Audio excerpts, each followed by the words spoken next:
dan manusia itu sendiri. Jadi elemen-elemen inilah yang harus dikelola di dalam manajemen lingkungan. Ada air, udara, tanah, tumbuhan, hewan, sumber daya alam, dan manusia itu sendiri. Oke. Bagaimana cara memahaminya? Ini adalah ilustrasi sederhana terkait dengan manajemen lingkungan. Manajemen lingkungan ini cuma ada dua saja. Yang satu disebut dengan aspek lingkungan atau kegiatan-kegiatan yang kita lakukan.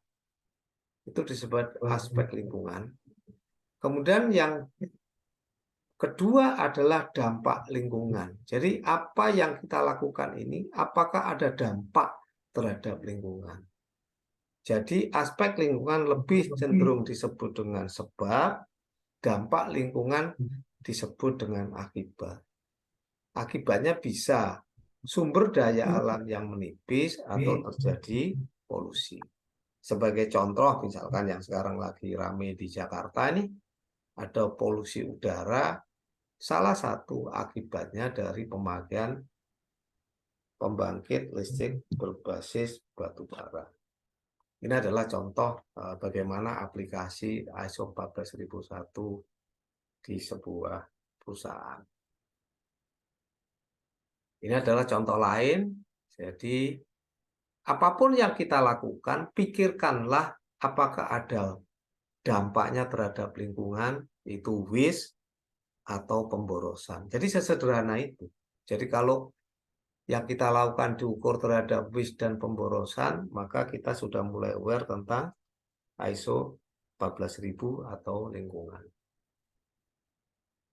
Ini adalah contoh-contoh, dan di dunia shipping saat ini yang lagi ngetren adalah air pollution atau greenhouse gas konvensi, dan nanti akan dipaparkan oleh Mas Amal, salah satunya dengan SEMP, dan yang paling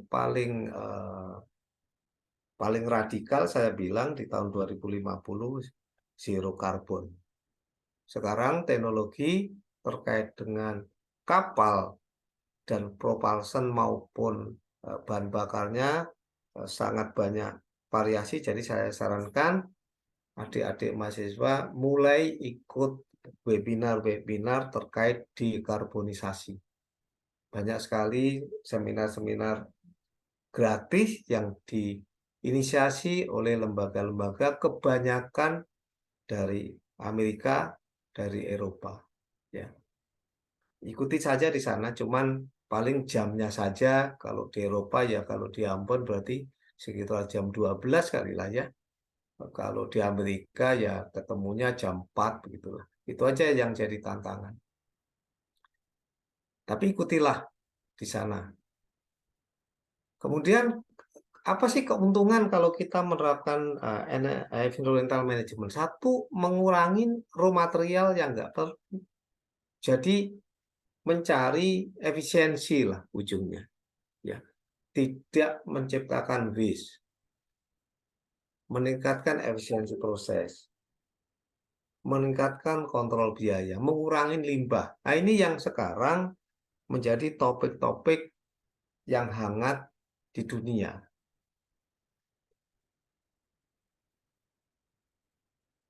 Nah, ini adalah survei yang pernah dilakukan di tahun 2015 oleh BSI. BSI itu adalah British Standard International dari UK, terkait dengan keuntungan tadi. Jangan-jangan standar dibuat tapi tidak menciptakan keuntungan. Nah, ini sudah dilakukan survei dan menunjukkan bahwa memang ISO 14001 ini menciptakan keuntungan-keuntungan. Oke, sekarang bagaimana kalau misalkan kita cuek saja nih, nggak peduli terhadap lingkungan?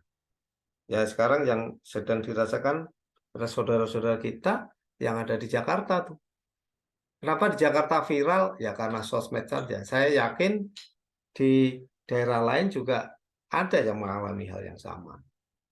Di negara-negara lain juga mengalami yang sama. Jadi Kalau semua tidak peduli, maka salah satu yang menjadi dampak adalah pemanasan global, efek rumah kaca, hujan asam, hujan debu, dan perusahaan mengalami pemborosan. Jadi ini adalah kalau kita tidak peduli. Nah, di era-era sekarang yang bicaranya tentang sustainability goal atau DJS goal kan ya, kalau sekarang sudah ngomongnya pasti ada enviro, ada social responsibility. Oke, kemudian gimana sih supaya aplikasi ISO 14000 itu bisa berhasil? Ada beberapa cara lah ya yang harus dipunyai, atau orang sebutnya KSF atau Key Success Factor. Yang pertama, ya mesti ada komitmen dari top management. Karena ini adalah top down driven, tetapi juga membutuhkan involvement seluruh stakeholder. Yang kedua adalah harus ada organisasi yang jelas. Jadi terbiasa dengan role, responsibility, dan authority. Siapa mengerjakan apa dengan batas kewenangan apa gitu. Biasanya kita membuat role and responsibility, tapi otoritinya nggak jelas. Biasanya gitu ya. Nah, kita harus ada kejelasan di sana. Appropriate resource yang tadi saya sebutkan, ada orang, ada komunikasi, participation at all level. Jadi, manajemen sistem, apakah itu ISO 14000, 45000, 9001, semua bicara tentang participation all level. Nggak bisa hanya top management nggak bisa. Jadi top management sebagai soul-nya yang mendriven, kemudian semua orang terlibat, terinspirasi. Berikutnya adalah documented system. Jadi sistemnya tidak boleh liar, harus ada dokumentasi, tetapi yang terstruktur baik. Berikutnya adalah tentang edukasi, awareness, dan training. Kenapa? Karena improvement ini harus dianalisa, dan yang menganalisa pasti ujung akhirnya adalah orang. Adequate prosedur documentation disesuaikan dengan perusahaan atau organisasi masing-masing dan efektif audit. Ini adalah KSF yang seyogianya punya untuk menjamin supaya berhasil. Oke, kalau kita lihat tentang dokumentasi yang tadi dibilang documented, dokumennya apa saja sih? Ada 6 sebenarnya yang minimal harus dipunyai. Satu, company environmental policy. Jadi kebijakan perusahaan terhadap lingkungan. Deklarasi terhadap komitmen perusahaan untuk menjamin atau merawat lingkungan. Nah, nanti ada kaidah-kaidahnya. Nanti kalau ditanya selevel apa, tentunya kita mengacu kepada konvensi dan peraturan pemerintah. Kemudian yang kedua ada manajemen manual. Jadi ada SOP-nya, ada FOB-nya, ada program, dan ada record pelaksanaan. Jadi ada 6 ini yang kita lakukan untuk memastikan bahwa sistem itu berjalan. Nah, ini contoh record di kapal. Karena kebetulan kami adalah perusahaan perkapalan, maka bukti-bukti rekod pelaksanaan environmental ada di kapal. Pasti teman-teman yang di teknik perkapalan, apa ada kaitannya sama saya? Ya kalau nanti adik-adik mulai ngecat kapal, di sini ada istilah Free TBT Paint Certificate atau painting dokumen. Apakah materialnya beracun atau tidak? Nanti di sana ada namanya. Baru saja dirilis konvensi terkait dengan hazardous material atau HIM Convention atau Hong Kong Convention. Nanti aplikasi tahun 2025. Ya, silakan Pak. Dipercepat. Siap, siap. Oke. Kemudian di ISO 14000 ada istilah 4R ya. Jadi ini adalah prinsip di dalam ISO 14004 4R yaitu reduce, reuse, recycle, dan recover. Nah, yang tadi saya sebut produk pertama adalah program. Nanti ada program di kantor dan ada program di kapal. Nah, ini adalah program di kapal. Ya. Jadi kalau kapal dioperasikan ada risiko terhadap environmental.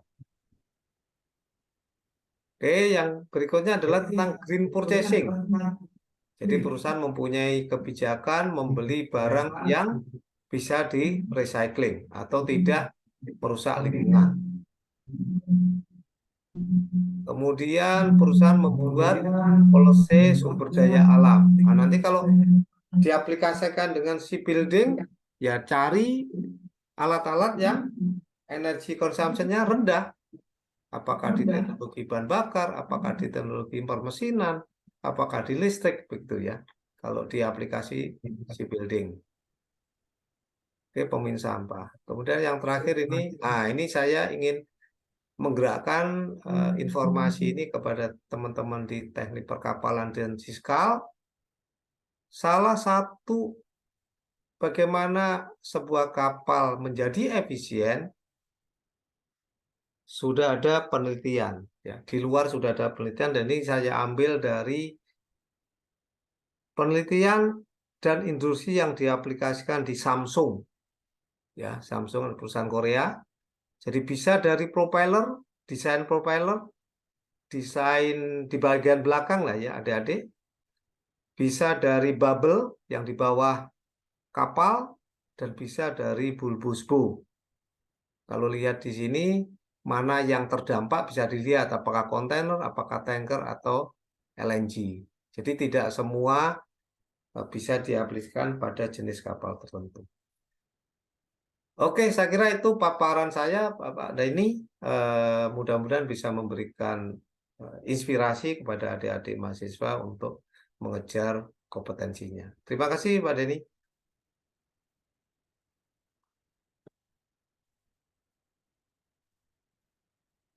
Suaranya nggak muncul nih, Pak.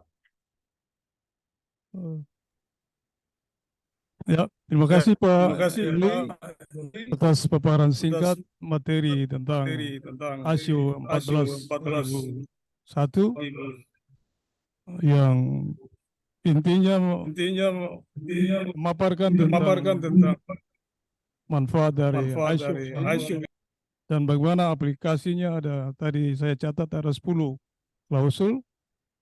Kemudian kunci-kunci sukses yang harus dilakukan oleh setiap perusahaan maupun industri, serta beberapa rekor yang telah dicapai oleh PT AI Samudra Indonesia.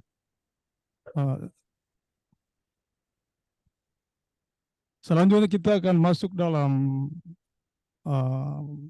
babakan pertanyaan dan dibatasi hanya untuk 2 penanya karena kita telah kehilangan banyak waktu. Untuk itu kepada adik-adik mahasiswa disilakan, hanya 2 pembicara.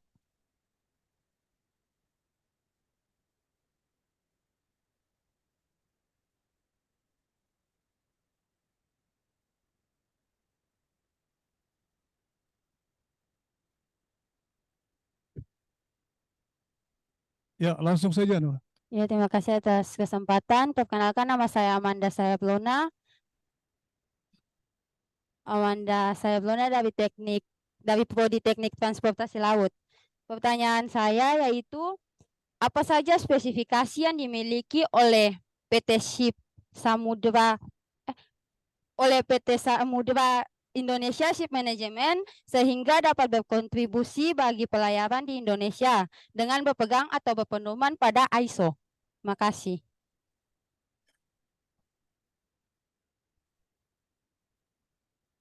Langsung dijawab, Pak, atau langsung dijawab ya? Langsung saja, Pak. Oke, Langsung terima saja, kasih. Pak Yuli. Ya, silakan, Ya. Pak.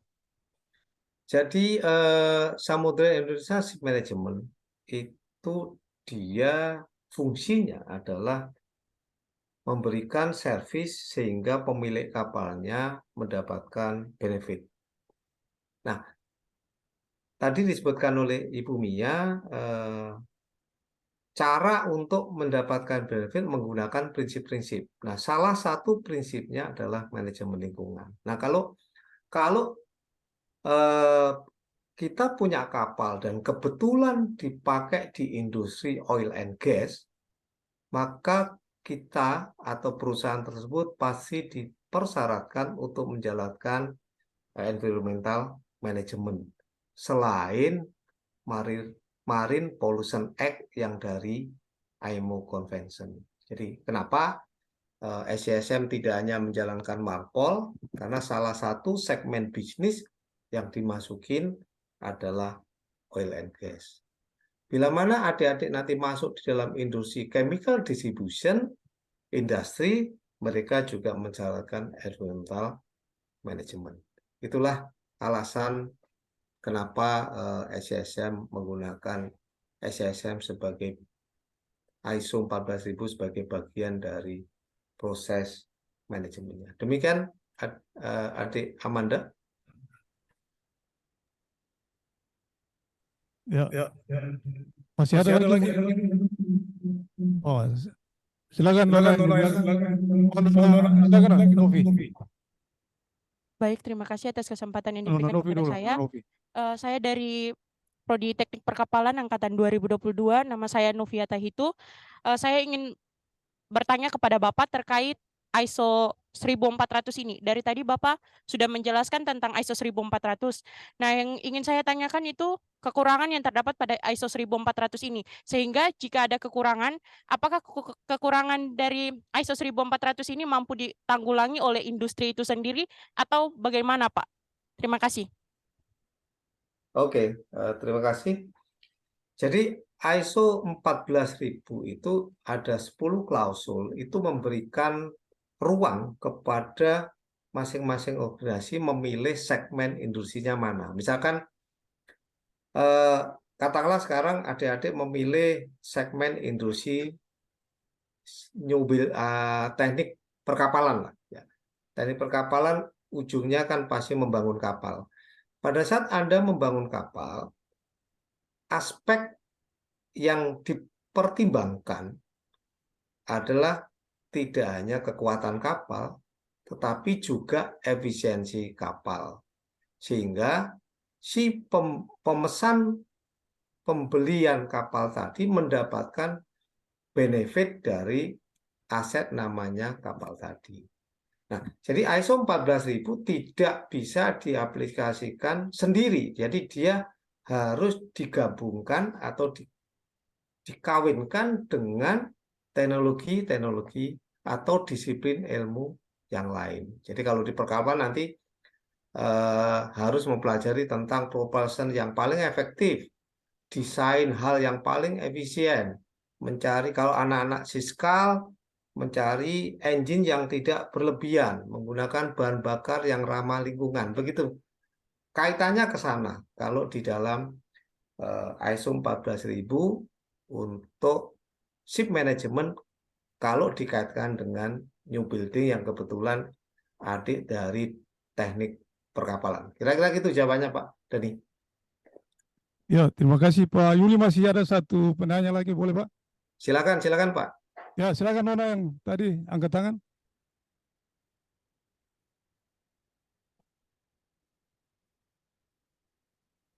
Sebelumnya terima kasih atas kesempatannya. Perkenalkan nama saya Arnila, saya dari jurusan Teknik Perkapalan. Pertanyaan saya, bagaimana tanggapan Bapak tentang kapal ikan yang terbuat dari fiber, yang limbah pembuatannya jika dibakar menjadi polusi dan dikubur juga menjadi polusi? Apakah kapal ikan dengan fiber harus dihentikan? Terima kasih. Oke, terima kasih. Oke. Nah, ini saya sukanya kalau ketemu anak teknik begini nih ya. Oke. Jadi teknologi itu pasti ada dampak. Jadi adik-adik nanti coba berkomunikasi dengan teknologi fiber, bagaimana recyclingnya. Karena kita harus berpendapat apapun yang dari alam, dia akan kembali ke alam. Cuman masalahnya berapa lama. Sampai sekarang tidak ada satu konvensi pun yang melarang penggunaan fiber. Artinya fiber masih diaccepted secara industri. Nah, tinggal nanti adik-adik coba melakukan penelitian terkait dengan fiber, bagaimana proses recyclingnya dengan menggunakan konsep yang 4R tadi. Di environmental management boleh diciptakan asal mengurangi dampak dan bisa digunakan kembali. Jadi pernyataan saya tidak ada regulasi dari konvensi manapun yang melarang menggunakan fiber, tetapi yang perlu dipertimbangkan nanti adalah the next how to recycle of this material. Demikian adik-adik, saya senangnya sama anak-anak dari teknik begini. Pak Yuli, ini paling akhir satu lagi Pak. Ya, silakan Pak. Ya, silakan Yong.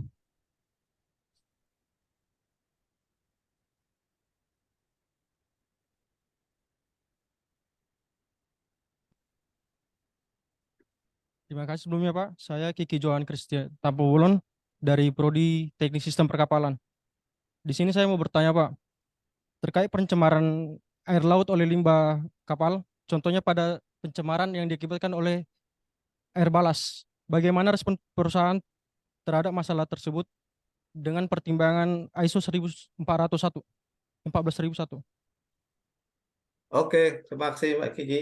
Oke, di dalam ISO 14001 ada klausul tentang regulation obligation. Jadi ISO 14001 aplikasinya pasti mengacu kepada regulasi yang berlaku. Untuk balas kapal, nah ini satu hal yang menarik juga ya. Sudah ada namanya Ballast Water Convention.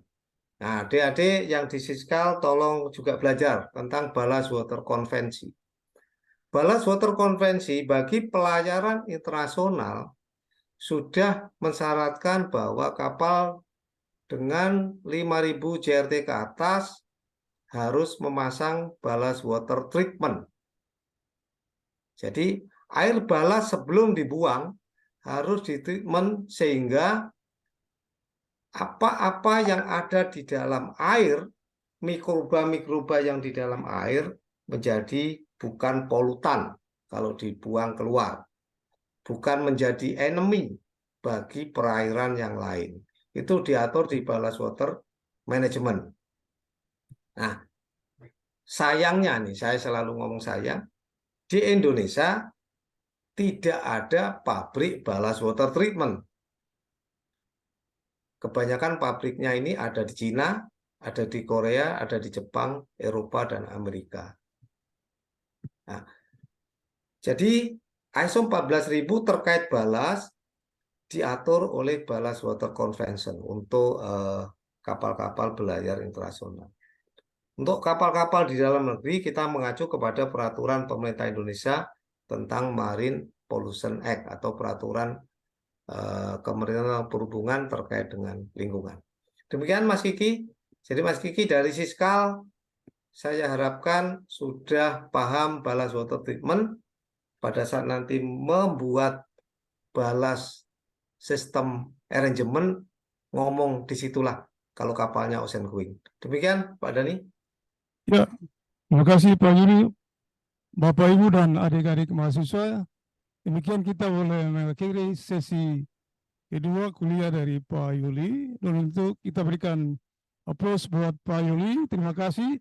Semoga kita ketemu lagi di lain waktu. Terima kasih, sama-sama. Dan materi sesi ketiga akan dilanjutkan di bawah moderator Ibu Vita Poboi, maaf, Poboi Polipesi. Silakan Pak.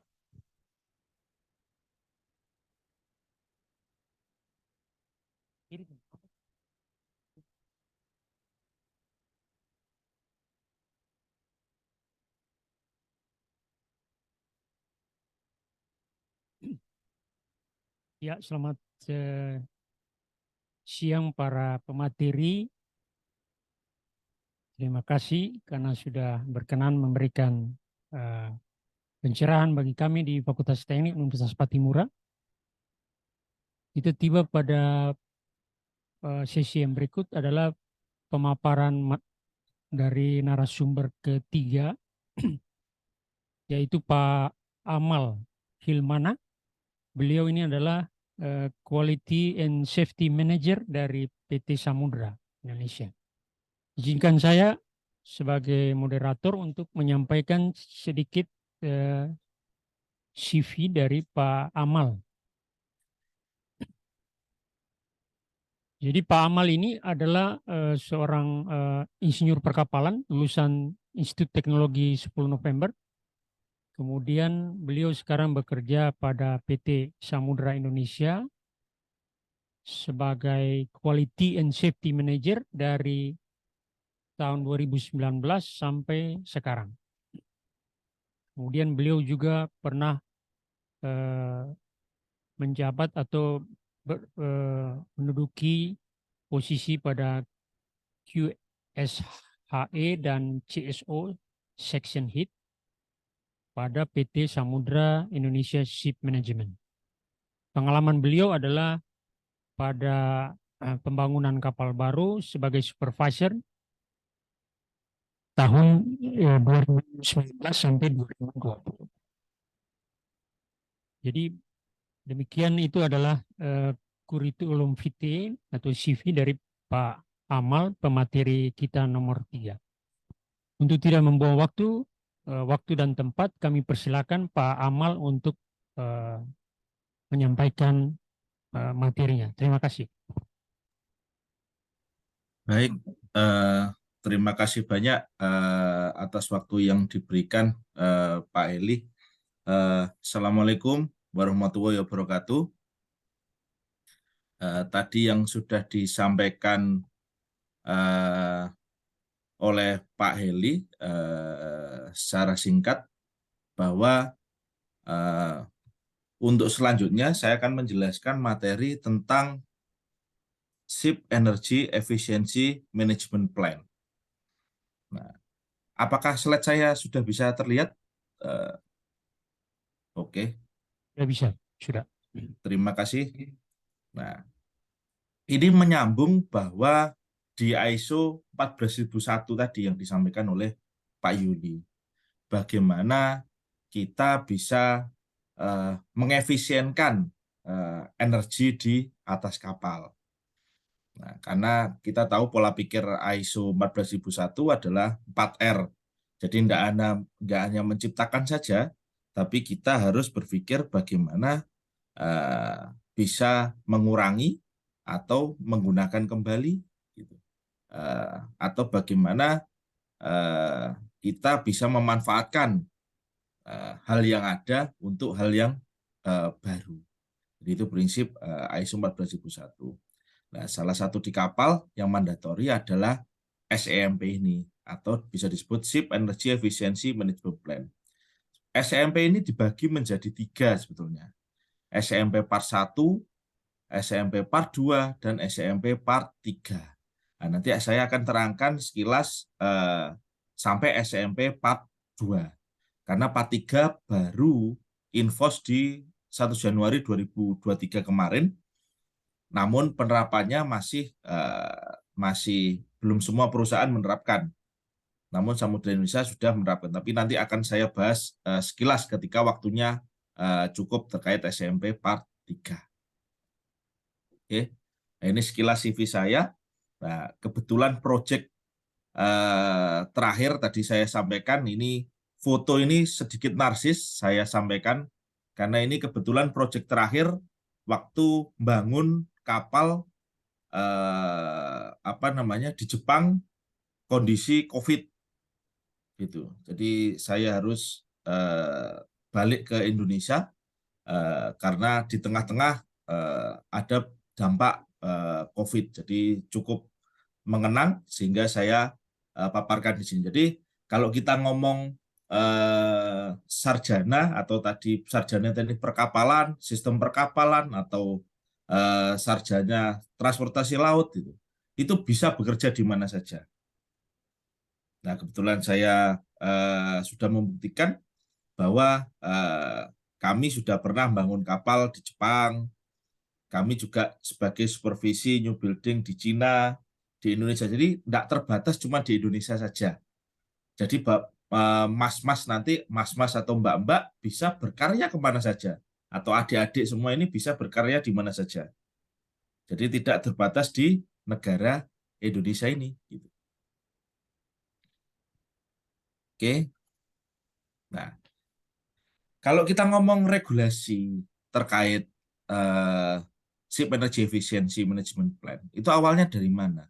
Itu awalnya dari Marpol, bahwa company shall establish SMP and implemented on board. Jadi bagaimana company itu harus membuat dan mengimplementasikan Ship Energy Efficiency Management Plan. Jadi dipaksa untuk membuat dan mengimplementasikan. SMP itu apa? Menyangkut tindakan peningkatan efisiensi energi di kapal dan operasi armada kapal. Jadi membuat rencana, jadi membuat plan, gitu, membuat cara. Jadi bentuknya nanti berupa kayak prosedur gitu. Membuat cara bagaimana sih supaya kapal itu efisien. Sama seperti di akademis, pertama adalah paper, baru nanti setelah itu dipraktekkan di lapangan. Nah, resolusi ini berisi tentang bagaimana setiap kapal harus membuat spesifik. Jadi masing-masing kapal beda, karena masing-masing kapal dibangun dengan karakteristik yang berbeda-beda. Terus bagaimana mendevelop. Jadi bagaimana mendevelop yang mengadopsi dari International Maritime Organization, dari IMO. Nah, yang dipersyaratkan apa? Approval-nya nggak harus. Jadi nggak harus ada approval dari flag state maupun dari kelas. Target value-nya tidak specified, jadi tidak diatur secara regulasi. Tidak diatur, tidak diwajibkan maksudnya secara regulasi. Jadi boleh target, oh kita bisa efisiensi 1%, efisiensi 2%. Nah boleh, karena belum diatur. Nah, itu di SMP Part 1. Terus menggunakan apa caranya untuk menilainya? Menggunakan EOI. Nah, itu pun voluntary. Jadi Energy Efficiency Operational Indicator. Terus targetnya juga enggak dicek gitu. Nah, enggak dicek ini maksudnya enggak dicek oleh kelas atau enggak mandatori. Tapi plan-nya harus ada atau rencananya harus ada. Nah, ini di SMP 41. Nah, rencana apa itu? Yaitu alat untuk membangun suatu mekanisme untuk perbaikan efisiensi energi dari operasi kapal secara terus-menerus. Jadi plan yang dibikin secara terus-menerus supaya kapal itu efisien. Nah, untuk semua kapal, baik kapal baru maupun yang sudah beroperasi, ukuran 400 GT ke atas akan diminta untuk menerapkan SMP on board pada atau setelah 1 Januari 2013. Karena kenapa? Kapal dianggap salah satu sumber pencemaran di dunia. Nah, makanya bagaimana IMO membentuk suatu regulasi untuk mengurangi kadar CO2 atau kadar karbon yang timbul. Nah, melaksanakan SMP ini dapat meningkatkan efisiensi energi sejumlah besar kapal yang berkontribusi terhadap emisi CO2, konsumsi bahan bakar tentunya, dan mengurangi biaya atau uang. Nah, kalau SMP Pas 1, kita bicara bagaimana plan-nya ya. Jangan lupa nanti SMP Part 2 kita bicara bagaimana pelaporannya. SMP Part 3 diteliti bagaimana prakteknya. Jadi seperti itu tingkatannya. Sampai nanti di 2050 bahwa zero emission atau bisa apa enggak, itu yang ditargetkan oleh IMO. Karena ini berbasis pada ISO, jadi semua itu pasti dari ISO diturunkan. Kalau di shipping ada melalui Marpol, itu ada melalui convention, gitu kan ya. Nah, menggunakannya sama, menggunakan circle namanya cycle-nya plan, do, check, action. Bagaimana perusahaan memplanning, terus mengimplementasikan di atas kapal, terus monitoring, dan self-evaluation dan improvement. Nah, sama seperti yang diterangkan Pak Yuli di ISO tadi, di ISO 14001. Nah, ini berisi bagaimana kita pertama milih, membuat planning. Jadi, apa saja sih yang dapat cara-cara yang dapat mengefisienkan di atas kapal, membuat prosedurnya, gitu kan ya. Terus goal settingnya seperti apa, meskipun tidak wajib, tapi kita di-challenge tuh. Nah, suruh buat. Step 2, implementasi.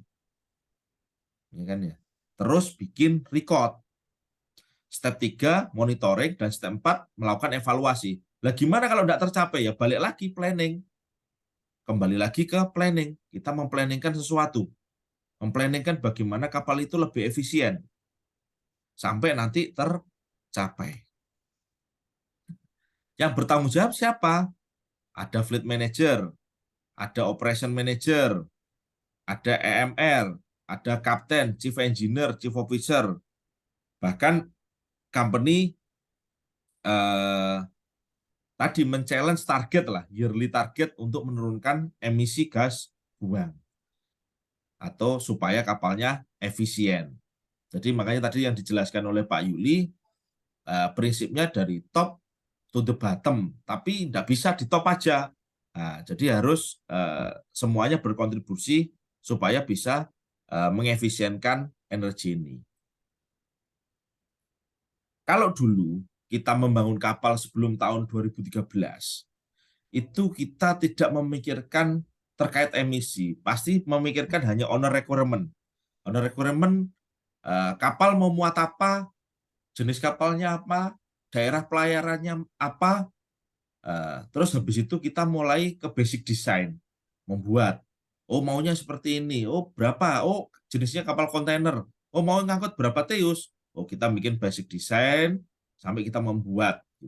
Nah, di setelah 1 Januari 2013, kita harus memikirkan ini, energi efisiensi desain indeks.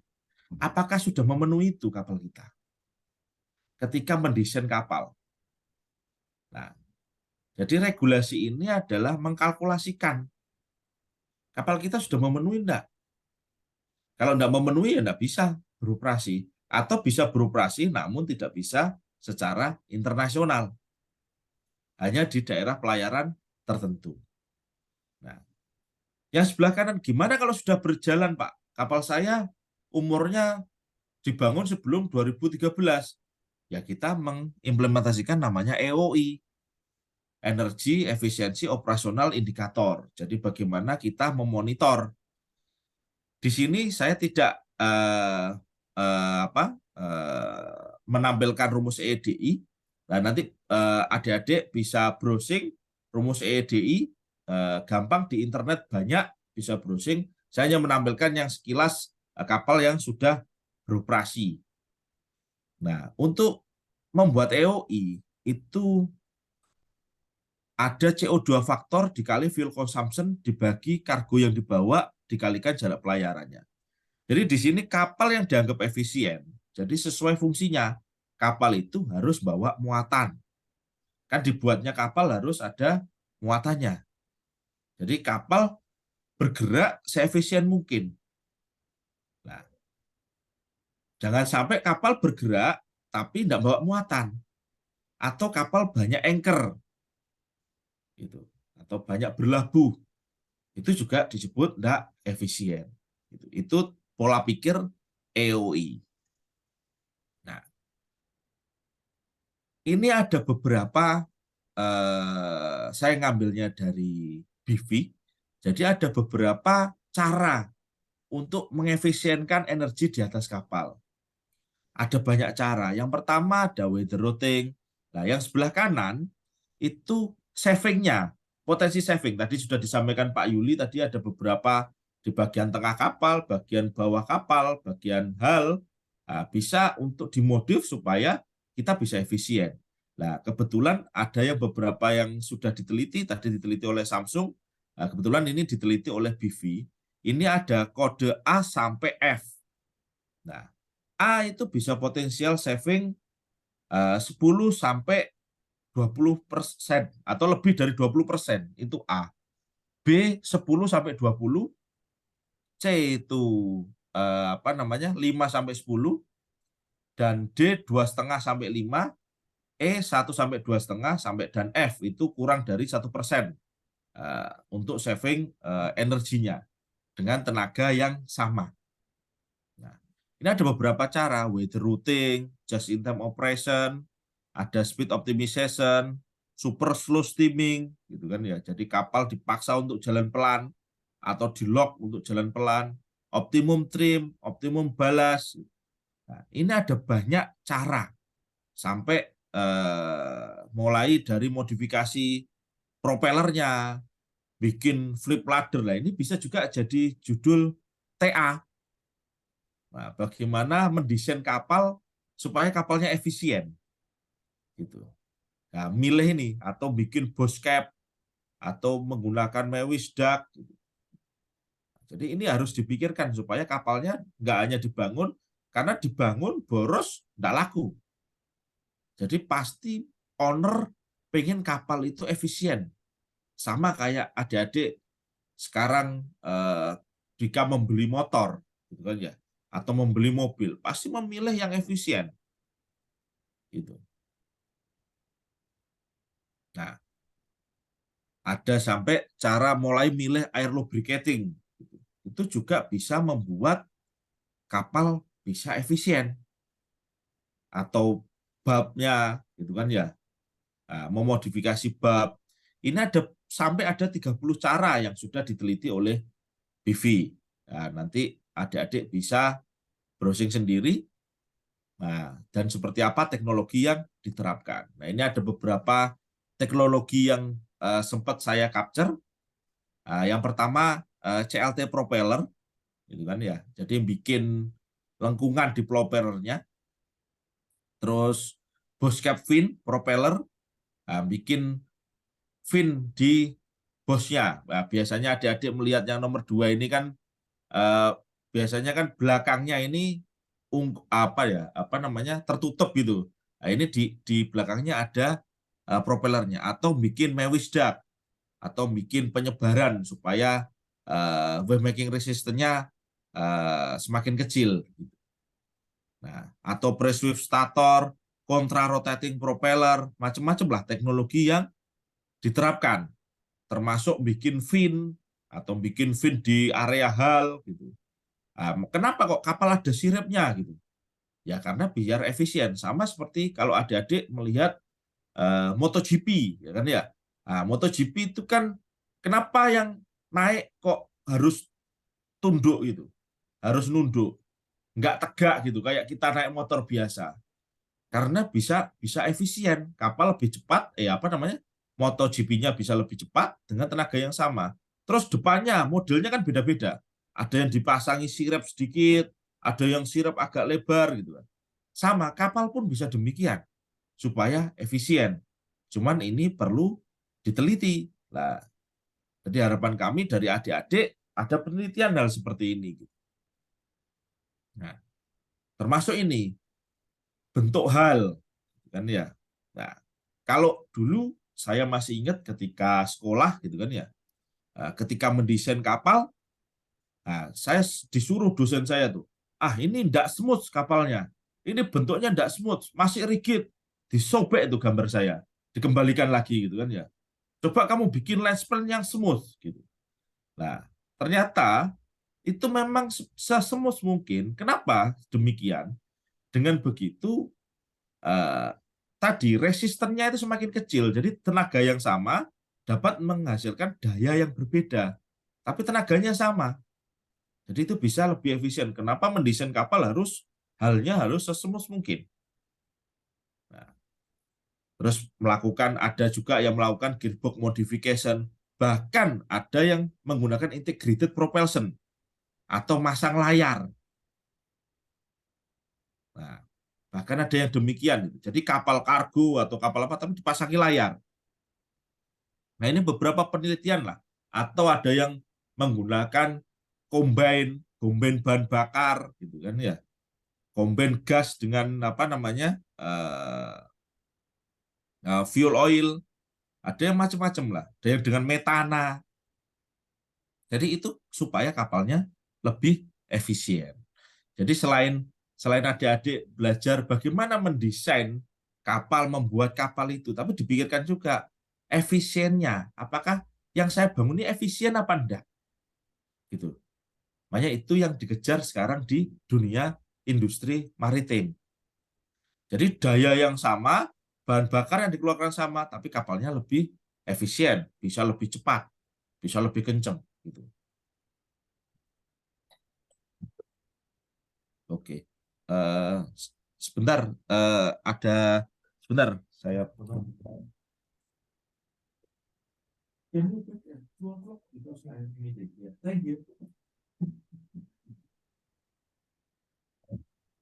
mohon maaf ada gangguan sebentar karena memang di hotel. Oke, saya lanjutkan. Nah, ini ada beberapa cara yang diambil di Samudra Ship Management bagaimana dapat mengefisienkan energi di atas kapal. Ini cara yang kita praktekkan. Yang pertama ada namanya just in time operation. Nah, dari 30 cara tadi ada beberapa cara yang kita ambil. Nah, yang pertama just in time operation. Apa itu? Jadi bagaimana kapal datang itu langsung sandar. Jadi mengorganisir kecepatan kapal. Gitu. Jadi kalau sudah tahu kapalnya, oh di pelabuhan ini masih penuh nih, ya kapalnya pelan aja supaya datang langsung sandar. Nah itu just in time operation, jadi datang langsung sandar, tidak usah encourage dulu. Yang kedua adalah mengoptimalkan speed. Nah jadi kalau memang sandarnya itu 2 hari lagi, ya ngapain kita cepat-cepat gitu? Ya pelan aja kapalnya. Nah ya kan ya. Jadi kita slow aja. Nah, tapi bagaimana kalau kapalnya atau kita ini disewa enggak butuh cepat-cepat kok gitu. Yang penting nyampe tanggal sekian, balik tanggal sekian, bisa bongkar muat tanggal sekian. Ya sudah, kita menggunakan namanya slow steaming. Ya, kita mainlah RPM rendah saja. Nah, cuman tentunya pasti ada dampak gitu kan ya. Wong asalnya kapal kenceng tapi dimainkan RPM rendah. Nah, ada dampak-dampak tertentu terhadap kapal tersebut. Terus berikutnya yang diterapkan di Samudra Industry Management adalah hal maintenance atau perawatan badan kapal. Perawatan badan kapal ini sangat penting. Kenapa? Karena tadi menambah kerigitan. Jadi apabila nanti ada renik-renik atau kerang-kerang yang nempel di badan kapal, itu membuat kan bentuk badan kapalnya tidak rigid lagi, tidak smooth lagi. Nah itu dapat menghambat atau dapat mengurangi kecepatan kapal. Katakanlah dayanya sama-sama 10, tapi menghasilkan kecepatannya beda. Jadi bentuk badan kapalnya harus clean. Makanya beberapa saat kita harus memilih teknologi yang sesuai. Atau kalau kapalnya ini ternyata di-charter tapi kayak bakarir gitu, sering anchor, ya kita harus memikirkan. Kalau bakarir kan bongkar muatnya lama, sampai 5 hari, 6 hari gitu kan ya. Nah, kita berarti harus memikirkan bagaimana 2 tahun sekali atau berapa tahun sekali harus diselami itu. Atau kita memilih anti-fouling yang bagus supaya tadi renik-renik tidak nempel di badan kapal. Terus yang keempat adalah energy saving activity. Jadi aktivitas hemat energi. Sama seperti di rumah. Jadi kalau tidak dipakai ya dimatikan. Lampu tidak dipakai, dimatikan. Gitu. Kalau misalnya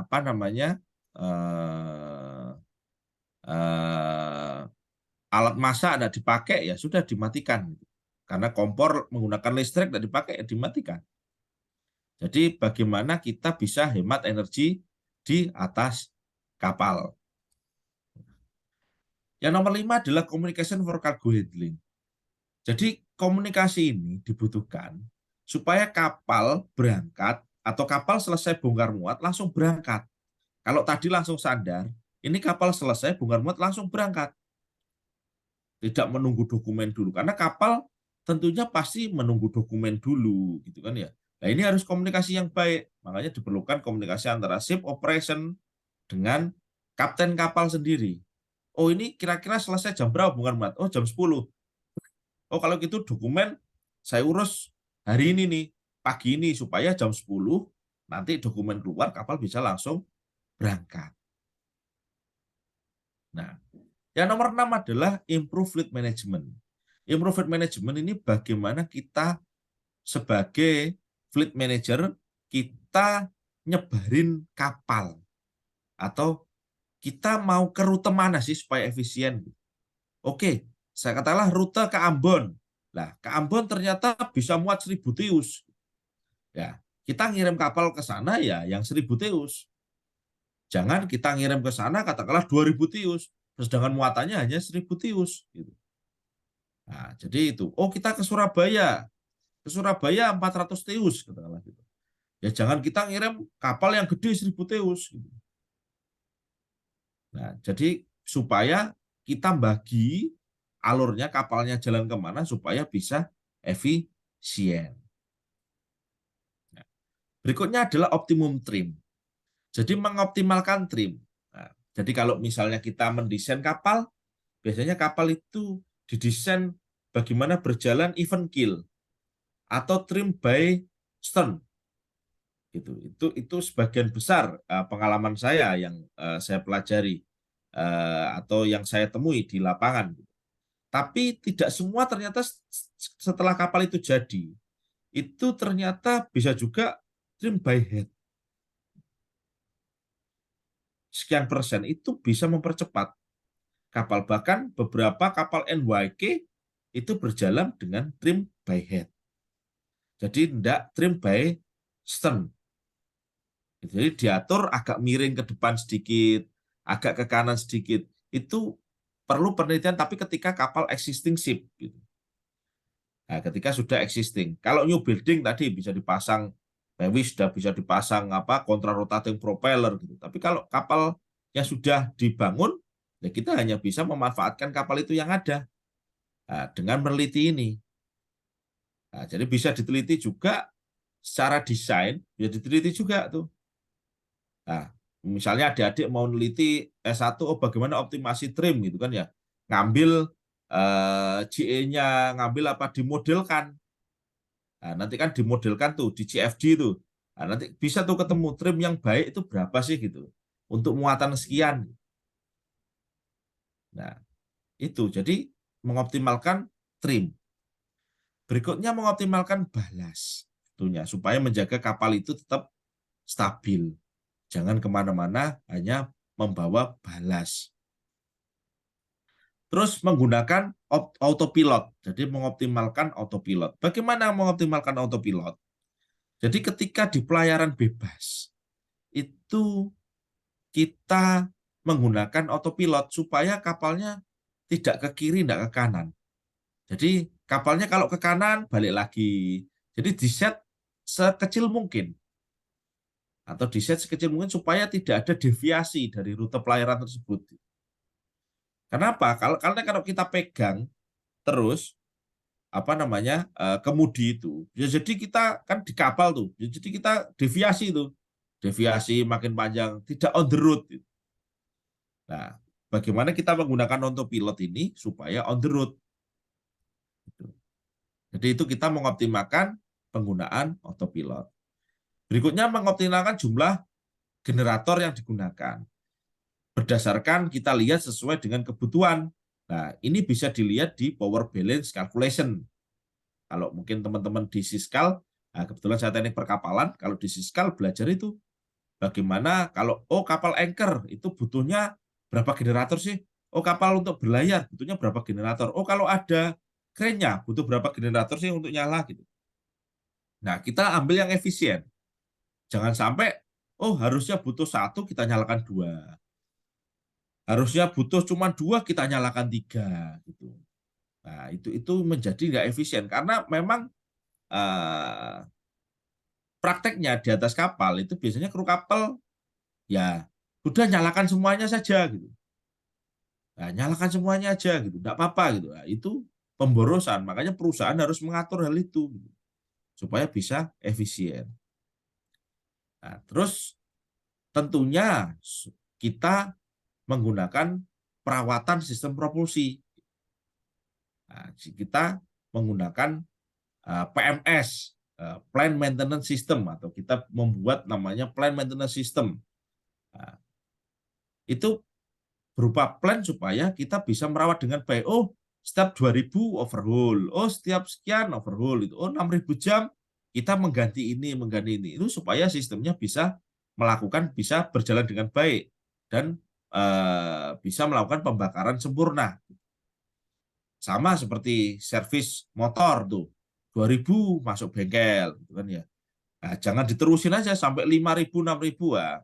Akhirnya tidak bisa sempurna, akhirnya mesin motornya suka tuh dilihat kan ya, mesinnya 4 tak tapi belum asapnya putih warnanya.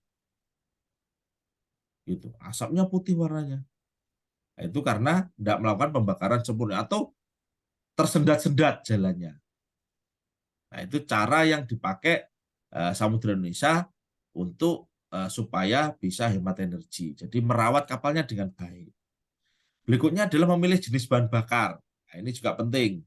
Memilih jenis bahan bakar. Jadi bahan bakar jangan asal beli yang di pasaran. Nah, jangan asal beli saja. Gitu. Beda kalau kapal itu beda dengan kita kayak motor sudah ada Pertalite, Pertamax turbo gitu. Nah, kalau kapal jenisnya banyak bahan bakarnya dengan harga yang bervariasi. Nah, memilihlah bahan bakar yang baik. Sama kayak kita, memilih bahan bakar yang Pertamax lah supaya motor kita bisa jalan dengan lancar. Jadi seperti itu. Nah, ini adalah peripotan bagaimana bisa membuat menghitung EOI. Jadi apakah di kapal sudah menerapkan hal itu? Lah itu feedbacknya dengan report seperti ini. Berikutnya 1 tahun sekali melakukan evaluasi. Nah, berikutnya adalah yang akan saya terangkan terkait SEMP 42 atau Ship Energy Efficiency bagian 2. Gitu. Kalau yang bagian 1 itu yang tadi itu, caranya apa saja gitu kan ya.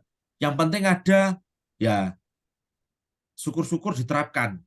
Nah, kalau bagian 2, tapi yang pertama disyaratkan tadi untuk 400 GT ke atas. Nah, kalau bagian 2 ini apa? Ini bagaimana melaporkan atau mengkolek bahan bakar, melaporkan konsumsi bahan bakar yang kita sampai yang kita minum, yang kapal itu minum. Bagaimana melaporkan hal itu? Disebut namanya IMO DCS.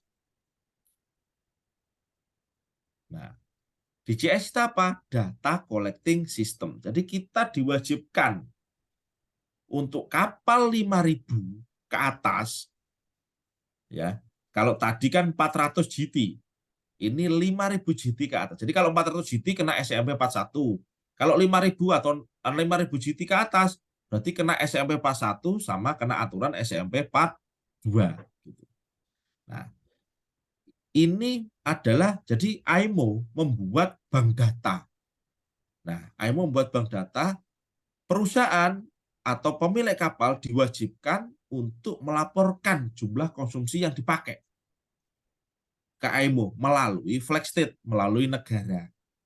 Jadi ini dilaporkan ke perhubungan atau Sabandar melaporkan ke IMO. Gitu. Nah, jadi demikian. Jadi membuat cara SMP 42 ini apa? Jadi data collecting plan. Jadi kalau tadi rencana bagaimana efisien, bagaimana ini cara pelaporan, sumber datanya dari mana? Gitu. Nah, ini harus di-approve atau di-stempel di-stempel approve oleh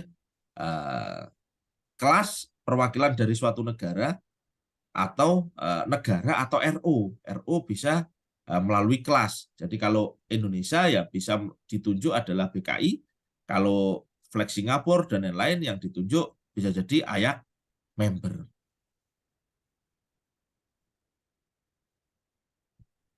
Ini kalau di Eropa dikenal dengan EU MRV. Nah, itu kalau di Eropa. Ini timeline-nya di 2017, 2018, 2019 mulai membuat gitu kan ya, melaporkan 2020 sampai sekarang, sampai nanti. Belum ada regulasi yang merubah ini. Jadi setiap tahun kapal harus melaporkan konsumsi bahan bakarnya. Untuk kapal 5.000 GT ke atas, mengkonsumsi bahan bakarnya berapa itu dilaporkan. Berapa yang sudah diminum. Nah, karena IMO mengeluarkan deklarasi bahwa nanti ketika orang tidak melaksanakan efisiensi, atau ketika perusahaan atau setiap pemilik kapal tidak melaksanakan efisiensi di atas kapalnya, diancam ketika dia tidak melakukan pembuangan CO2 berlebih, dia akan membayar. Jadi CO-nya itu ditarik atau ditarik pajak lah oleh dunia. Nah, itu karena IMO membuat deklarasi untuk zero emission di 2050.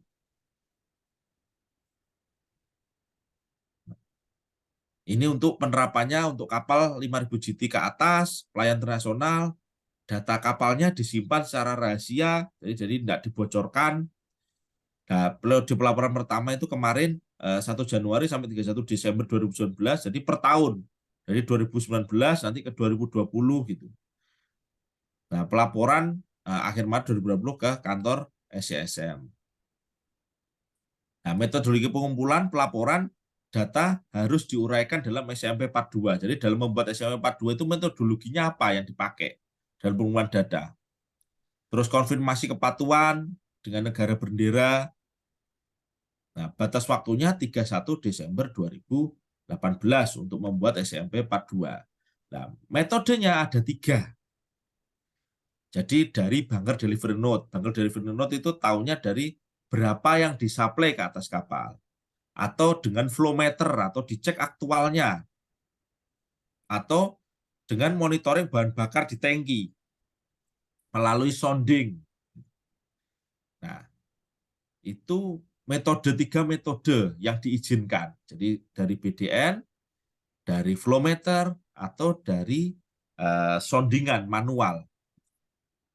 Nah, metode ini menentukan jumlah total konsumsi bahan bakar minyak tahunan dengan mengukur konsumsi bahan bakar minyak harian dengan pengambil pembacaan tangki dan penggabungannya. Jadi hariannya berapa ini, berkurang berapa itu dilaporkan melalui engineering report. Nah, kalau di kita mengenal namanya engineering report. Nah, jarak yang ditempuh gimana? Karena kan pelaporannya ada jarak yang ditempuh juga. Kita lihat melalui peta atau ECDIS atau GPS dan dilaporkan harian. Karena kalau kita mengenal ada namanya non report, gitu kan ya. Kapal itu mengirimkan ke kita berupa non report. Jadi setiap siang melaporkan posisi kapalnya di mana sih, gitu. Ke arah mana sih kapal ini?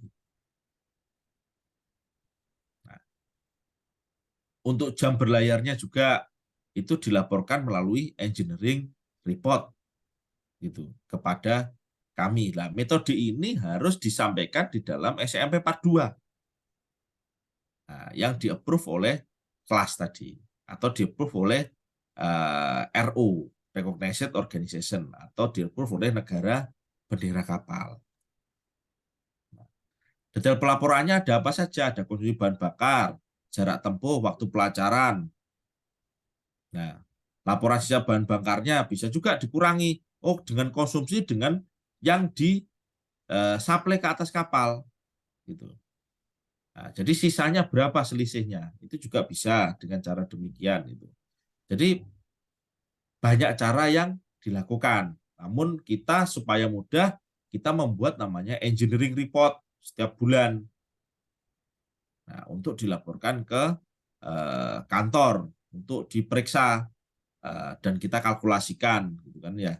Ini bahan bakarnya berapa sih gitu, dalam 1 bulan ini gitu. Karena rutenya kan berbeda-beda. Kecuali rutenya sama, kemungkinan bisa sama. Nah, ini Pak, adalah contoh ya. Pak Amal ya, terima kasih. Jadi kami sampaikan Pak Amal waktunya mungkin 5 menit ke depan, Pak. Siap. Terima kasih Pak Terima kasih, Eli. Pak. Ya. Oke, siap. Nah, ini adalah contoh SMP bagian 2 yang sudah di-approve. Nah, yang kiri itu di-approve oleh kelas atau perwakilan dari RO. Yang sebelah kanan ada statement of compliance-nya yang di-approve oleh BV.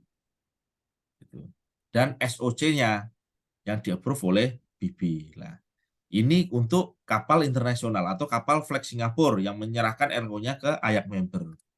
Nah, bagaimana kalau yang RO-nya diserahkan ke Indonesia? Nah, bendera Indonesia ini di-approve oleh BKI. Jadi SMP 42-nya di-approve oleh BKI. Itu kan SOC-nya yang mengeluarkan COC-nya oleh BKI dan Perhubungan Laut. Jadi pelaporan setiap tahunnya ke Perhubungan Laut. Jadi ini adalah SMP Part 2. Nah, sekarang bagaimana SMP Part 3?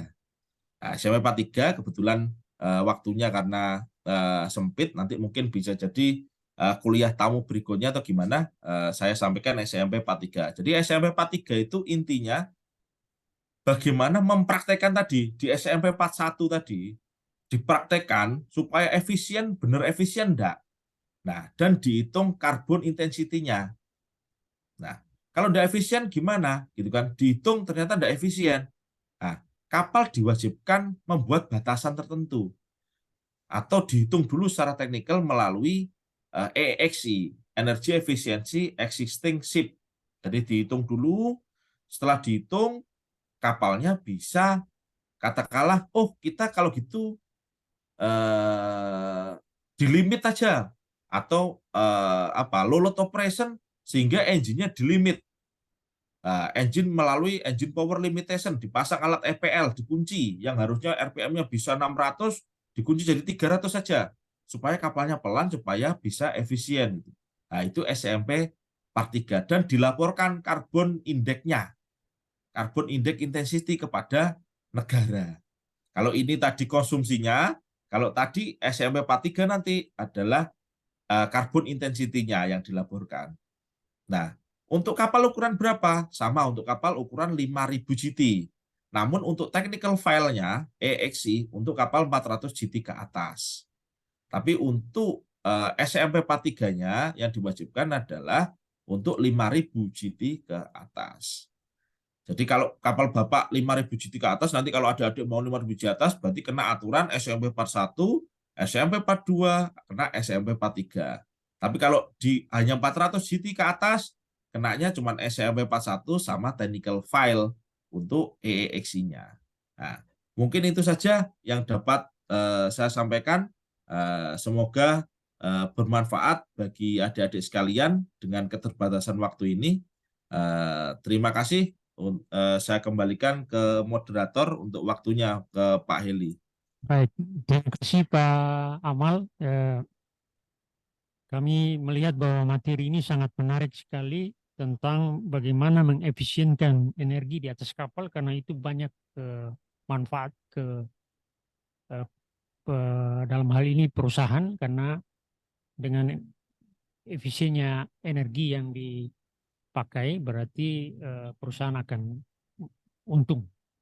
Jadi kami berharap bahwa materi Bapak ini menjadi bekal yang baik buat kami di Fakultas Teknik, khususnya mahasiswa di program studi terkait, terutama di transportasi laut. Mungkin pada kesempatan ini ada kita buka babak pertanyaan untuk dua penanya.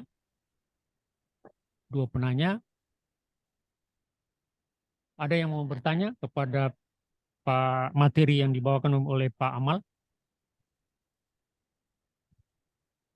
Silakan sebutkan nama. Terima kasih untuk kesempatan yang diberikan kepada saya. Saya Gracia Risakota dari Prodi Teknik Sistem Perkapalan. Jadi gini Pak, untuk SSMP ini kan untuk meningkatkan efisiensi energi di atas kapal. Nah, untuk dalam lapangan sendiri, apakah pelaksanaan SEMP ini sudah berjalan dengan keluarnya regulasi untuk kapal 400 JT ke atas? Nah, untuk regulasi ini berlaku untuk pembuatan kapal baru setelah regulasi ini keluar, atau bagi kapal-kapal lama yang berukuran 400 JT harus mempunyai SSMP on board. Nah, untuk kapal-kapal lama sendiri kira-kira untuk pelaksanaannya atau penerapannya SNP ini bagaimana, dan jika ada modifikasi terhadap sistem yang ada itu bagaimana, dan kalau misalnya ada modifikasi di lapangan terkait dengan penerapan SNP pada kapal lama ini modifikasi apa yang sudah ada di lapangan yang sudah terjadi untuk menerapkan SNP ini. Terima kasih.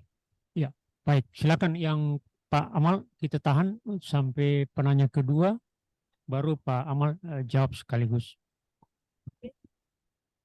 Silakan. Sebutkan nama. Oh iya Pak. Bismillahirrahmanirrahim. Assalamualaikum warahmatullahi wabarakatuh. Perkenalkan, nama saya Idkia Rahmania Lautekau dari Program Studi Teknik Sistem Perkapalan. Pertanyaan saya yang pertama, dari beberapa cara yang telah dipaparkan oleh Bapak tadi tentang cara yang ingin saya tanyakan, yaitu cara manakah dari beberapa cara yang tadi yang lebih efisien dan menghemat biaya dalam efisiensi kapal dan optimalisasi pengoperasian kapal. Terus untuk pemateri yang sebelumnya kan tadi sudah disampaikan bahwa PT Samudra akan membuat kapal baru, beberapa kapal baru. Nah, yang ingin saya tanyakan di sini, apakah dalam pembuatan kapal baru PT Samudra mempunyai mekanisme tersendiri dalam meningkatkan efisiensi kapal, atau caranya sama saja seperti kapal-kapal yang sekarang? Terima kasih. Baik, terima kasih. Ya, kami beri kesempatan kepada Pak Amal. Silakan Pak untuk 2 pertanyaan. Silakan Pak. Siap, terima kasih banyak. Yang pertama pertanyaan dari Mbak Gracia, gitu kan ya, Mbak Gracia. Nah, jadi menjawab pertanyaan dari Mbak Gracia terkait SMP ini. Jadi SMP ini penerapannya untuk yang pertama kapal yang existing dengan kapal yang new building juga, gitu. Jadi untuk kapal new building yang dibangun 1 Januari 2013, dan yang kedua untuk kapal existing yang dikelola sebelumnya, gitu. Katakanlah kapal sudah jadi yang dibangun sebelum 2013, gitu kan ya. Nah, itu sama-sama nerapin SMP. Nah, cuman bedanya bisa jadi dengan cara tadi modifikasi, gitu kan ya. Nah, cari modifikasi. Gimana kalau kapal dengan kapal existing tapi dilakukan modifikasi? Bisa. Namun kan mahal tentunya. Jadi owner berpikiran pasti mahal. Apakah sesuai enggak modifikasi dengan umur kapal tersebut, gitu. Nah, apabila enggak sesuai, ya itu berarti kita menggunakan cara yang lain. Nah, cara yang lain apa? Nah, seperti yang dipilih Samudra tadi. Ada beberapa cara yang tidak usah memodifikasi kapalnya. Jadi kita hanya menggunakan existing tadi, kita bikin just in time operation, bagaimana mengoperasikannya supaya efisien. Jadi selain ada modifikasi, ada juga bagaimana behavior dari kegiatan kapal itu sendiri. Itu untuk jawaban Mbak Gracia. Apakah sudah bisa menjawab Mbak Gracia atau ada mungkin tambahan? Mungkin ada yang miss? Beliau bilang sudah cukup Pak. Oke, terima Ya. kasih. Nah, selanjutnya yang kedua Mbak siapa? Mohon maaf tadi. Itkia Pak. Mbak Iktia. Itkia. Oh, Ikia. Ya. Oke, Mbak Ikia. Yang kedua Mbak Ikia. Cara mana sebetulnya dari berbagai cara tadi? Ada 30 cara tadi yang paling efisien, gitu kan ya. Nah, selama yang diteliti tadi, ada yang kodenya tadi, ada kode A sampai F. Nah, Kalau yang paling efisien pasti memilih yang kode A, lebih dari 20% kan. Nah, efisiensi. Nah, itu macam-macam, ada engine load limitation, itu kan ya. Macam-macam caranya. Nah, memilih yang kode A tadi, Mbak. Tadi saya sebutkan ada 30 cara. Itu bagaimana dari 30 cara itu yang paling efisien yang mana. Terus, apakah dalam membuat kapal baru, SCSM atau Samudra Indonesia Ship Management mempertimbangkan efisiensi? Ya. Nah, tentunya kita dalam pembuatan kapal baru selalu melakukan efisiensi seperti yang kita bangun Sinar Maumere, Sinar Morotai gitu.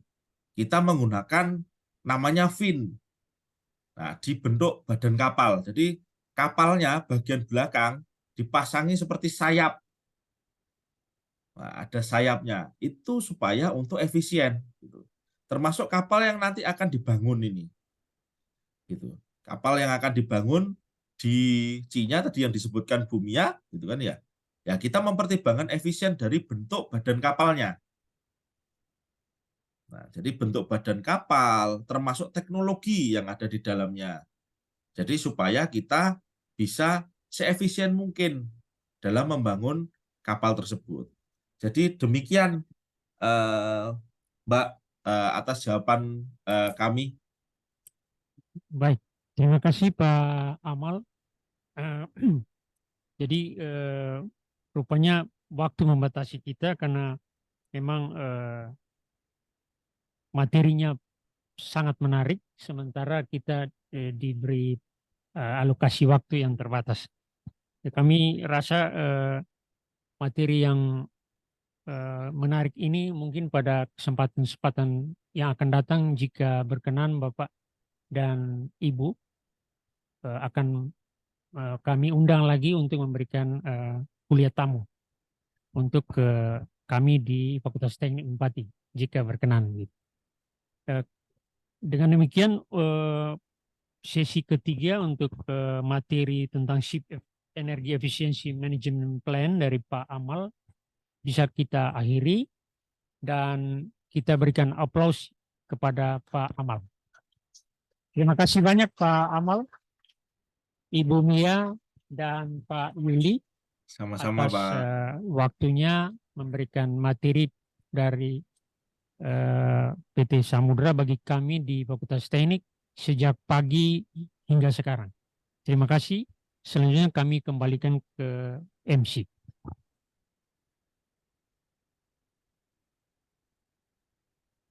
Baik, terima kasih kembali kepada Bapak Moderator dan Bapak pemateri yang telah membawa kita dalam pemaparan materi. Selanjutnya, Bapak Ibu dan rekan-rekan mahasiswa, kita akan memasuki acara penutupan yang diawali dengan penyerahan sertifikat pemateri secara daring. Sertifikat yang pertama diberikan kepada Ibu Mia Triwitono. Terima kasih kami ucapkan kepada Ibu Mia Triwitono yang sudah memberikan materi yang sangat berharga bagi kita semua di Fakultas Teknik Universitas Patimura. Sebagai penghargaan kami akan memberikan sertifikat kepada Ibu sebagai pemateri. Kami mohon maaf, ini yang bisa dapat kami berikan. Yang selebihnya dari itu kami mohon maaf. Ya. Terima kasih Ibu, Bapak. Ya, yang kedua, sertifikat kami berikan kepada Pak Yuli Purwanto yang sudah memberikan materi bagi kita semua. Terima kasih banyak Pak atas bantuannya kepada kami sehingga kami bisa memperoleh ilmu, terutama mahasiswa-mahasiswa kami.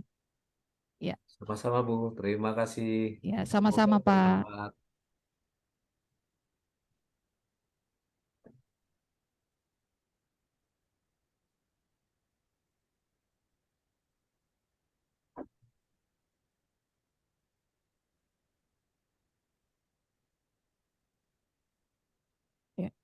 Yang ketiga, kami berikan kepada Pak Amal Hilmana yang sudah memberikan materi juga di kuliah tamu kita dari pagi sampai siang ini. Terima kasih banyak ya Pak Amal. Sama-sama Ibu, semoga Ya. bermanfaat Bu. Ya, terima kasih banyak Pak. Baik, kita berikan aplaus bagi kita semua.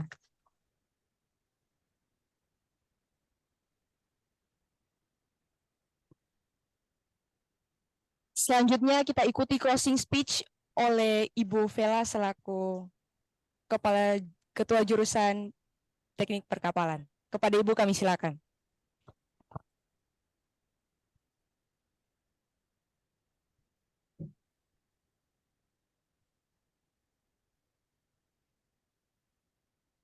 Ya, selamat siang. Terima kasih. Yang terhormat Pak Dekan Fakultas Teknik Universitas Patimura, Dr. Peter TH Berhitu STMT, yang kami hormati Bapak M. Alif Sabarudin, Head Department of Human Capital and Facility Service PT Samudra Indonesia Ship Management, yang kami hormati para pemateri dari PT Samudra Indonesia Ship Management masing-masing, Ibu Mia Triwitono, Bapak Yuli Purwanto, Bapak Amal Hilmana,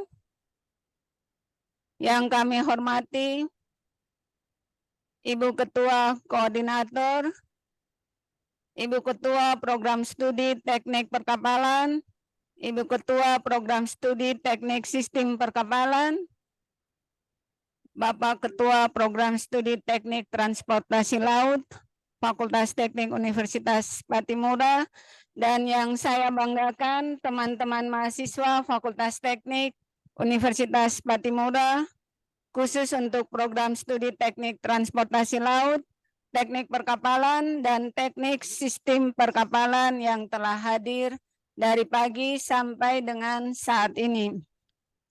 Assalamualaikum warahmatullahi wabarakatuh. Salam sejahtera bagi kita semua. Shalom, Om Swastiastu, Namo Buddhaya, salam kebajikan. Di akhir perjumpaan ini,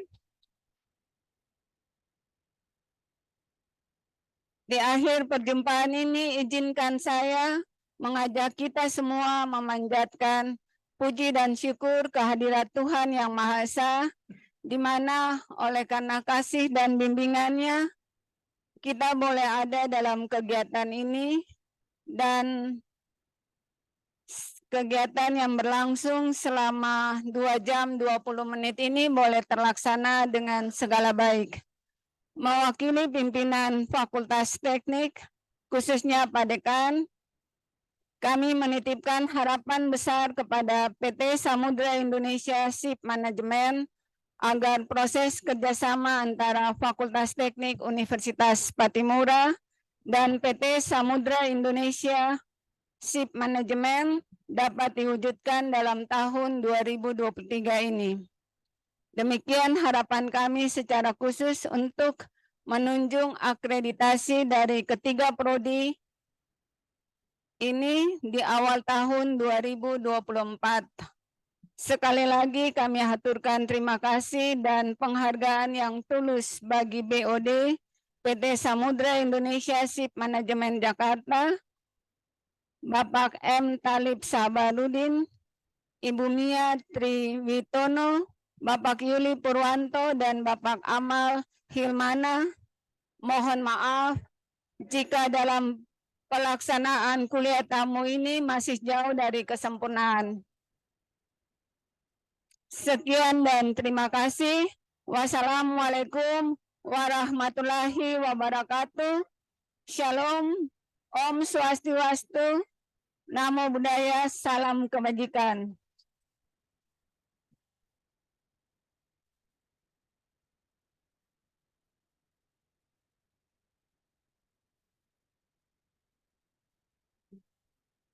Baik, mohon izin Bapak Ibu sekalian, kita akan ada dalam sesi foto. Untuk itu saya minta semua kameranya boleh dinyalakan.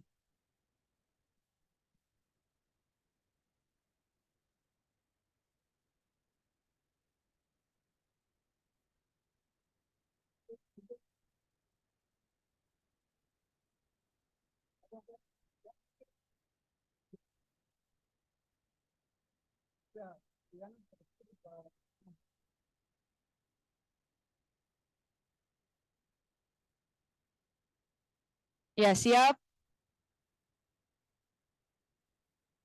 1, 2.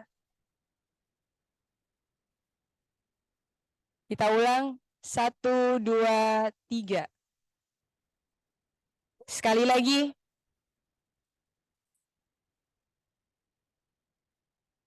1, 2, 3. Baik, terima kasih Bapak Ibu.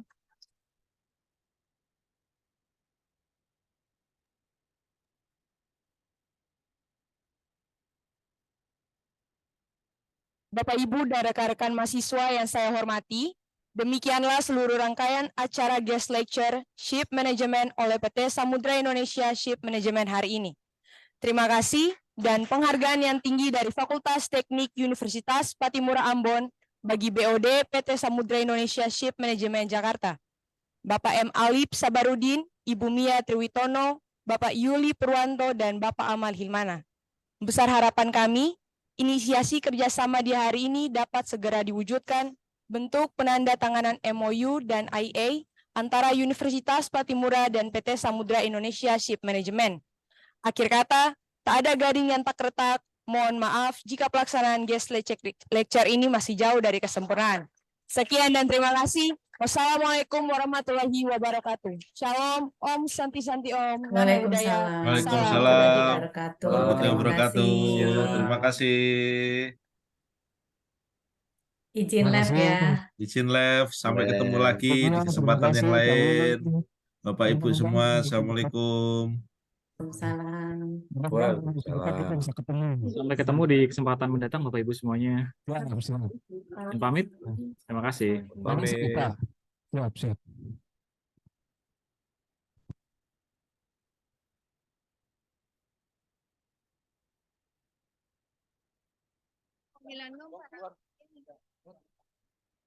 Kasih ini dong. Tunggu yang kedua. Yang foto sama kan?